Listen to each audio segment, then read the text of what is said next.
मराठा आरक्षणाच्या प्रलंबित मागण्यांसाठी मराठा आरक्षण आंदोलनाचे नेते मनोज जरांगे यांच्या मार्गदर्शनाखाली हजारो समाजबांधवांचा महामोर्चा अंतरवली सराटीतून बुधवारी दि.27 सकाळी 10 वाजता मुंबईकडे रवाना झाले असतानाच दुसरीकडे आझाद मैदानातील आंदोलनाला परवानगी देण्यात आली आहे.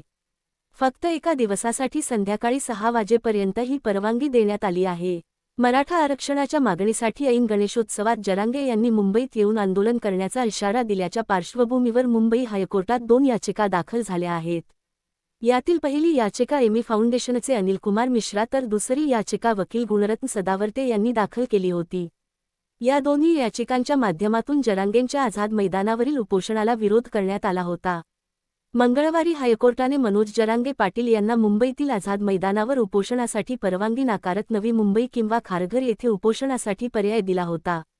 या पार्श्वभूमीवर बुधवारी मनोज जरांगेंच्या आंदोलनाला परवानगी देण्यात आली.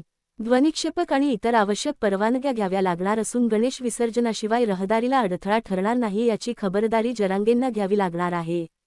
आंदोलनाला परवानगी मिळाल्याच्या वृत्तावर जरांगेंनीही प्रतिक्रिया दिली आहे.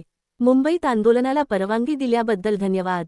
मात्र 1 दिवसाची परवानगी दिली असेल तर मग आमच्या मागण्याची अंमलबजावणी करावी लागेल.